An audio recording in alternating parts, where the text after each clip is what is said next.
so you had two empires, or maybe we can count three with the Russian Empire, but certainly Austro-Hungary disintegrates in the wake of World War One, as does the Ottoman Empire. But they're treated very differently. There's autonomy, a kind of Wilsonian belief in self-determination for the states in the Austro-Hungarian Empire. That is not true in the Middle East, and we're really living with that legacy today. So explain what happened at the end of the war and why the essentially domination of most of the Middle East from Egypt running all the way up through Lebanon and Syria, and has essentially laid the groundwork for where we are today, including, of course, Palestine. Well, remember, we were talking before about the reluctance of the Americans to come into the First World War. And one of the things that President Wilson had to do to sell this idea was to cast America's role as a kind of savior of a breakdown in world order that only the Americans really had the kind of moral vision to set right. And the problems of the European order were obviously secret treaties, which meant that countries were being duplicitous with each other, double dealing, conniving, whatever, but also empire. Wilson's criticisms of empire were really harsh and talking about how there would no longer be the trading of people like chattels, lands and people being exchanged between powers, while the Asians and Africans had no say in their fate. And I think that certainly, Wilson's Presbyterianism would have inspired to some degree that thinking. I also think that the industrially strong United States was looking for markets beyond its shores and found empire as one of those barriers to entry that had frustrated, automobile manufacturers or sewing machine makers.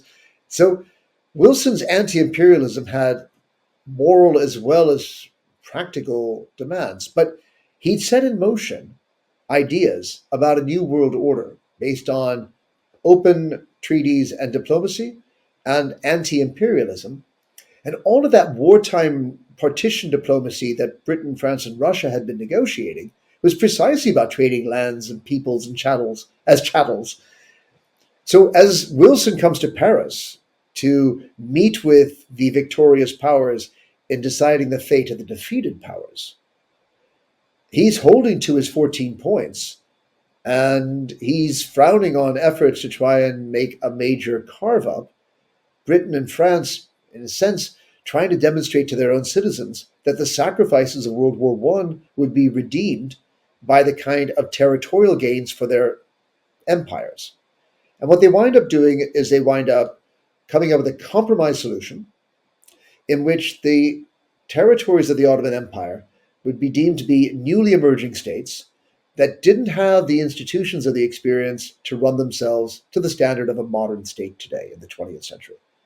And so rather than colonies, they were to be mandates entrusted to experienced countries like Britain or France, who would be answerable to this new international organization called the League of Nations, the precursor to the United Nations, if you like, and that they would put administrations in place to help endow these countries with constitutions and parliaments and executives and judiciaries, give them a good army to defend their frontiers. And when they're up and running as viable states, then these benevolent mandates or mandatory powers would withdraw to allow these states to enjoy the free practice of government with full sovereignty. Now, the Arab peoples looked at the way the Austro-Hungarian Empire was carved up, and suddenly new states like Czechoslovakia or Serbia or Yugoslavia were created and said, there's a double standard at work here. Those people are no better prepared for ruling themselves than we are. But as it were, the territories of the Habsburg Empire had never been the subject of a wartime partition diplomacy. Those of the Ottoman Empire had been. And Britain and France were looking for their return on their war effort, and they would take satisfaction in Ottoman lands. That gives rise to the partition that will give the international community a Syria, an Iraq, a Lebanon, a Palestine, a Jordan, all enduring legacies of that partition diplomacy, but the unresolved agendas that lay behind their creation, the frustrations of the indigenous people's own wishes, has given us a Middle East that has been a zone of conflict from their day to ours. And of course, oil. I mean, by the end of the First World War, Churchill in particular, they realized that oil is that's how he forms Iraq to make sure he gets all the oil fields. Uh, the Austro-Hungarian Empire didn't have oil. No, no, and neither did the French, for that matter. So the idea that you would seize territory to gain access to a strategic asset like oil, particularly coming out of World War One. Remember, they galloped into battle on horseback in 1914. They drove out in trucks and tanks, and Right. airplanes buzzed the battlefield. It was a hydrocarbon society by 1918, 1920. Oil was going to determine who would be an autonomous power and who would be a dependent country. And so for Britain, getting access to the oil fields in the northern Iraqi province of Basra becomes a real war ambition. Again, Britain's ever evolving ambitions on territory. The Brits fight 10 or 11 days after the signing of the armistice with the Ottoman Empire to make sure they've secured Mosul before they put their guns to Right. rest. So, oil is a huge part of that story, but interestingly, very much focused on Iraq. The British had no sense that there would be oil in Saudi Arabia, and they never even bothered there. But Iraq, for sure. At the end of the book, you draw parallels. You write the war on terrorism after the 11th of September demonstrated Western policymakers continue to view jihad in terms reminiscent of the war planners from 1914 to 1918. And so many of the mistakes that the British made, I mean, the fall of good, to go back, has echoes of the American occupation of Iraq echoes so much the British disasters and places like Kut. But you do draw these parallels in your conclusion. And just to conclude this interview, I'd like you to essentially speak a little bit about the modern Middle East and how what you wrote about informs what's happening today. Well, I've always felt that one of the things that draws general readers to history is to try and come to grips with where we are today. My motto has always been, if you want to understand the mess we're in today, you're going to need some history. I mean, I would say that. I teach history, right? This is a, a professional interest. But I was just very struck by the ways in which this whole notion of jihad kind of inflamed European war planners. The Germans thinking this was their secret weapon. And instead of it really playing on Muslim sensibilities in Asia and Africa, the people who seemed most susceptible to the call for jihad were actually British war planners. They kept getting drawn deeper and deeper into the Middle East, fearing that every time the Ottomans beat them, that was going to be an incentive for the global jihad that was going to undermine their position in India. Having 80 million Muslims rise up against the white men in India would have been the end of empire. And so they were very responsive to this. And I don't mean to say that there was no reaction from the Muslim world. There was an uprising in Singapore shortly after the declaration of jihad. And for a week, Britain struggled to regain control over Singapore. So we know that this call could resonate to disgruntled Muslims who, confronted with imperial powers, decided to take the opportunity to rise up. But the thing that was really striking to me was that there never was the mass uprising in support of the Sultan's call for jihad.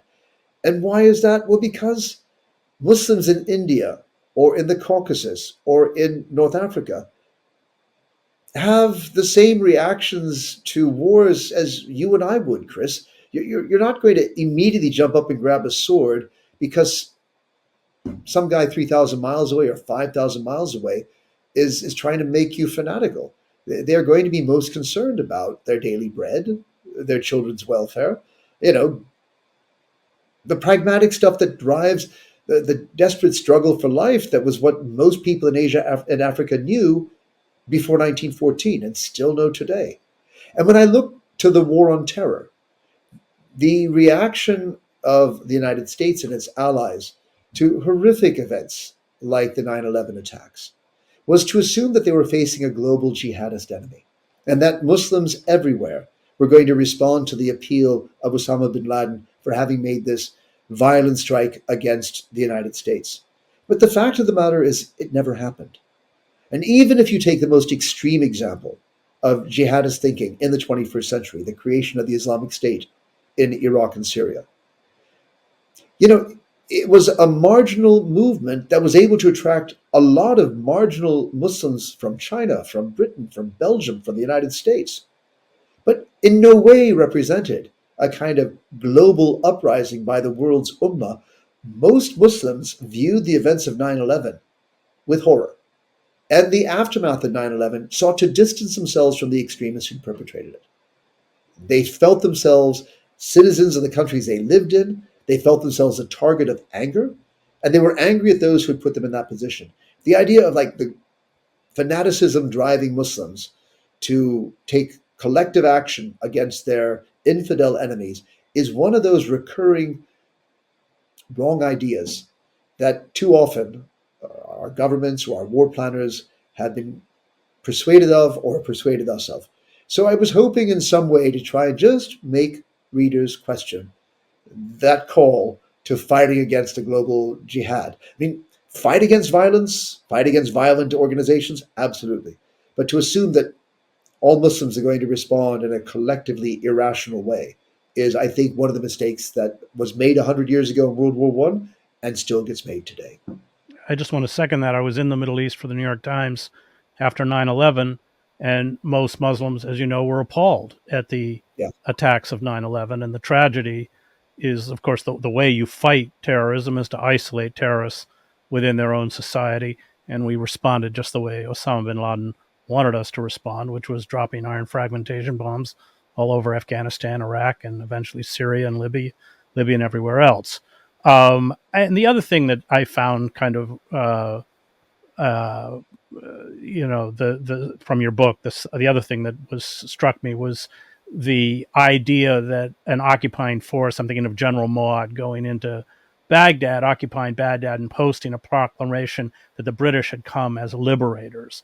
There's also this kind of fallacy. We did exactly the same thing as from the United States when we invaded Baghdad. I just found so many echoes and grounded in a misunderstanding of the society, the culture, and the religion that they were trying to dominate with the same kind of disastrous results.